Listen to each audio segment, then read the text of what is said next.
बरहो बरिस के उमरिया तो ब्याहना लावेल ब्याहना लावेल हो।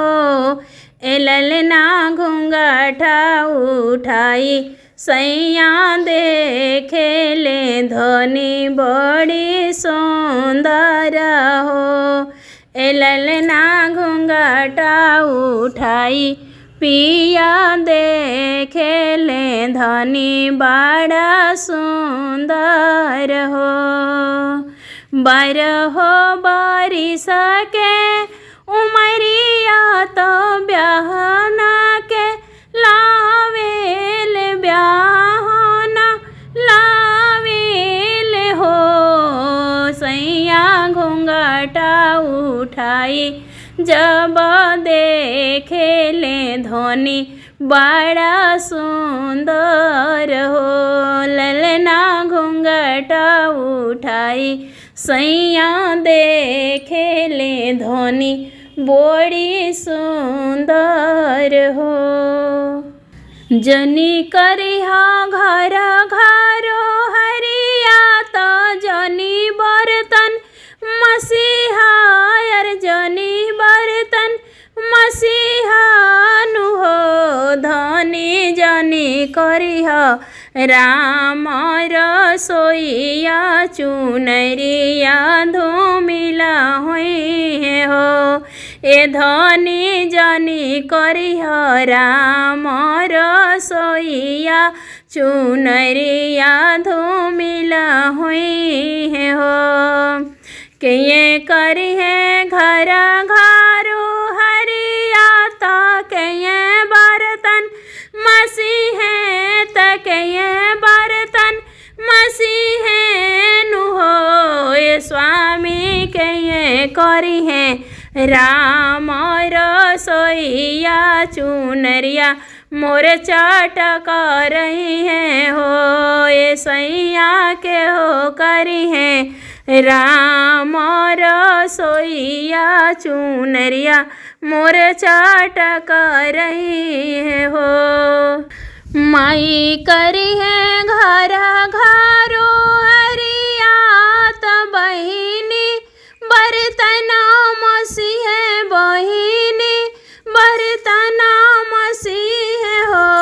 ये धनी भाभी करी है राम रसोइया चुनरिया चटक रही है हो। ए धनी भाभी करी है राम रसोइया चुनरिया तोहर चटक रही है हो।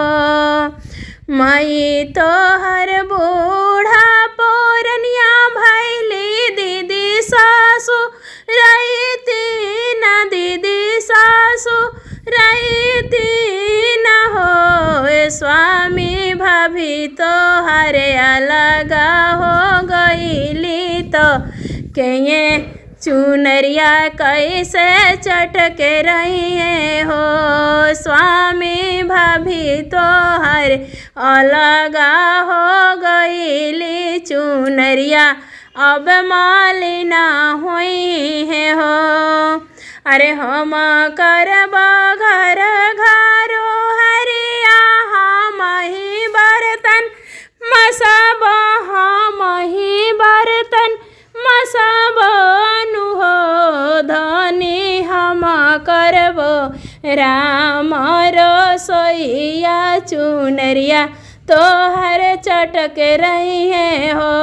गोरी हम करबो राम रसोइया चुनरिया तोहर बाची जई है हो। रोहरी के दाल रोहरी आइन लागे भातो देखी हुलाया वे हो।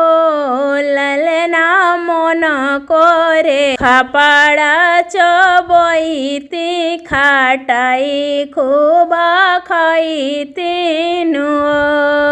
ए ललना मन करे खापाड़ा चबईती खाटाई खूब तीन हो। रहरी के दाल रहरी आइन लागे भात देखी हुलायावे हो।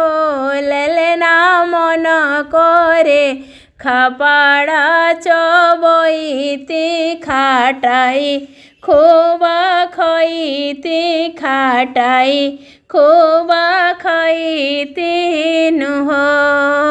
आ ससुजी के पुताऊ के पैती ता लते लाती आईती अरे लते लाती आईती हो।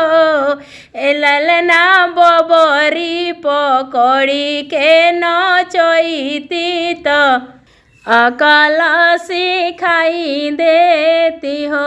ललना चुरुकी पकड़ी घिसियती तो अकल सिखाई देती हो। ससुजी के पुतावा के पैती तो कलर धाके मरती तो लते मुँह के हनाती हो। ए ललना मोछिया तो धोई के उखड़ती अकल बुद्धि सीखी लेते हो। ऐसन हालत हमर कैले कि कुछो ना सोहाला अरे कुछो ना बुझालन हो। ए ललना ससुजी के पुता के अर पैती तो टंगरी घिसियती हो। ए ललना ससुजी के पुता हम पैती तो टंगरी घिसियती हो। रहरी के दाल रहरी आइन लागे भात देखी हुलायावे हो। ललना मन करे चना भुजा खईती तो से जिया से नहीं उठती हो। ललना मन करे चाट चाउमीन खईती से जरिया डसईती हो। ससुह बैगन के चोखावा बनई तू त मुहावा पानी पानी भइले हो। ससुह बैगन के चोखावा बनई तू त मुहावा पानी पानी भइले हो। तुहु त बहुआ बाड़ू चटनी त तनिको ना लाज लागे हो। ए बहुअर सासु से चोखा बनवावेलू त मुहावा पानी पानी तोहर हो। ए ननदो भुजिया पकौड़ी अर छन तू त मुहावा पानी पानी भइले हो। ए ननद भुजिया पकौड़ी छानी खियाई तू त मुहावा पानी पानी भइले हो। तू त भाभी मोरे चटनी अरे असली चटनिया हो। भाभी नदी से पकौड़ी छनवावेलू शरम नाही आवेला हो। ए भाभी नदी से भुजिया बनवावेलू शरमियो ना लागेला हो। जेठनी चाट चौमिनिया बनई तू त मुहावा पानी पानी भइले हो। ए गोतिनी चाट चौमिनिया बनई तू यार मुहावा पानी पानी भइले हो। तू त गोतिनिया यार चटनी त राज के चटनिया हो। ए गोतिन गो जेठनी से चाट बनवावेलू शरम नाही लागेला हो।